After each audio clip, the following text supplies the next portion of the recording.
Hey, y'all. It's Dr. Jones. I am here live talking to y'all about this amazing book, Why Am I Like This by Kobe Campbell. If you have not checked this out, you got to check it out.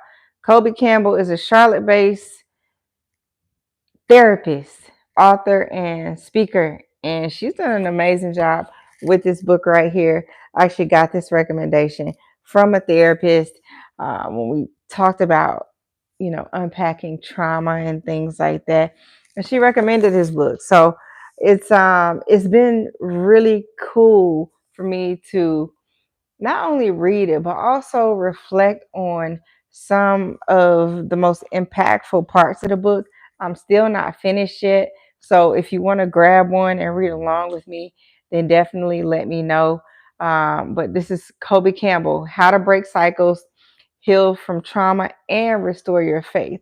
And I know you're probably wondering, like, what does this have to do with medicine? And it actually has a lot to do with medicine because trauma affects our mental and our physical health. Believe it or not, we carry around a lot of trauma in our bodies and also up here.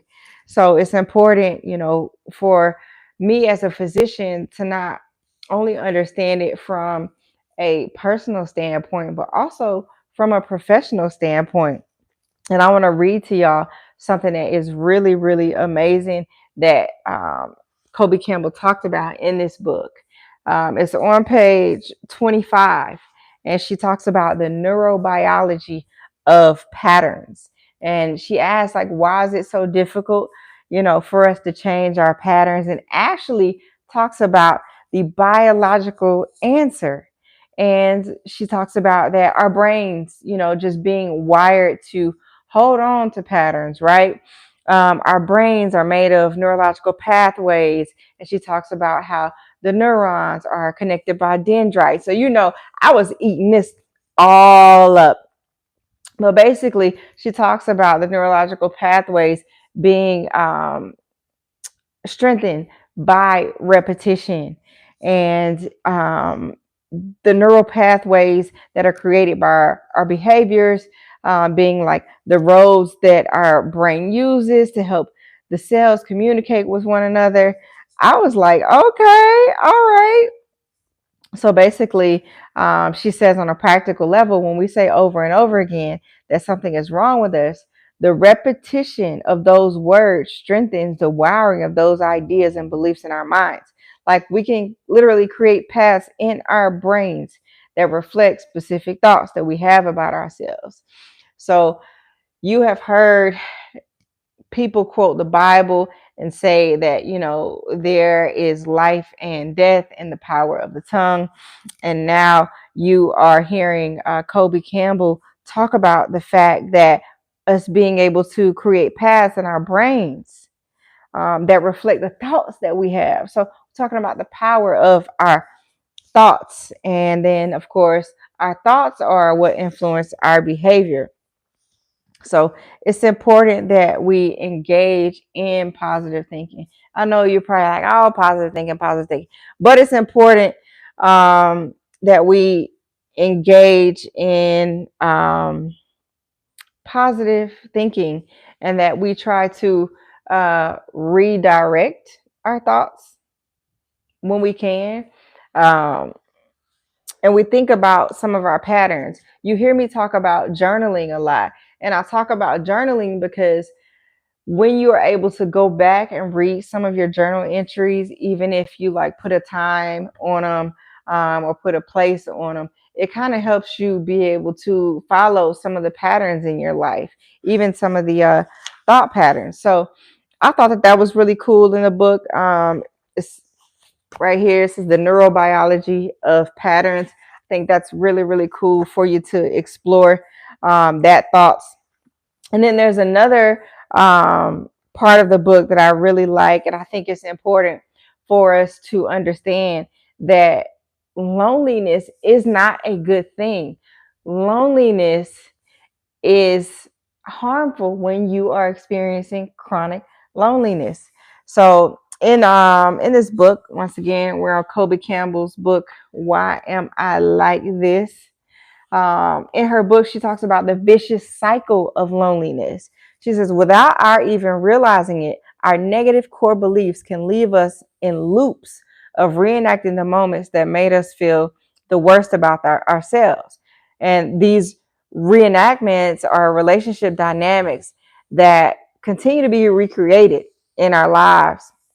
So she just talks about this, and then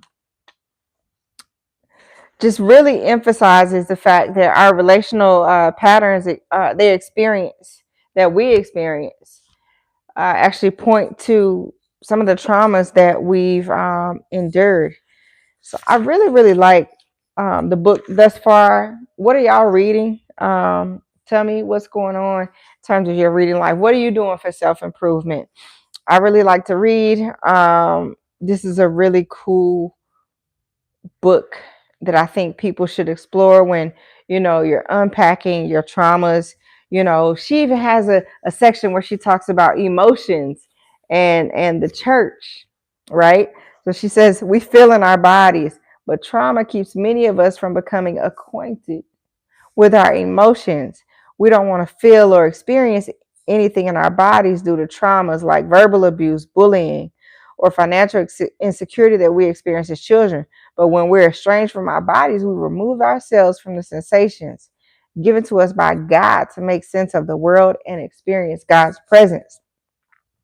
So she's pointing to the fact that in church, sometimes it's often, preached that, there's a time that we should ignore our emotions so that you can kind of persist. But there's also something, that you have to hone in on, and you have to understand that we should get acquainted with our emotions and we should sit with them. But we should also take trauma seriously, right? And the feelings that we experience, after trauma, and actually deal with those. Yeah, for sure. People and animals who deal with trauma need a lot of love and grace and support. So it's essential that we understand that trauma doesn't go away easily. It's one of those things that just sits in your body and sits in your mind if you don't process it. And in this book, Kobe Campbell talks about some of the things that you could do to, help process the trauma, and then, develop hope for new patterns. So she has some questions in the book, that you ask yourself, and some reflective questions that kind of help you really sit with some of the topics that she's talked about. And I think it's really cool that she wrote this. And for people who can't afford therapy, therapy is very expensive these days. We know inflation. Um, Everything is going up, right? So this is just one of the books that you can use to kind of help you as a tool to navigate your thoughts, uh, navigate trauma, and just move through it. And it can be hard sometimes to enter into new relationships, right? And you still have old trauma that have not been or has not been processed. But it's also important to understand that when you're getting into new relationships, you're going to have different triggers.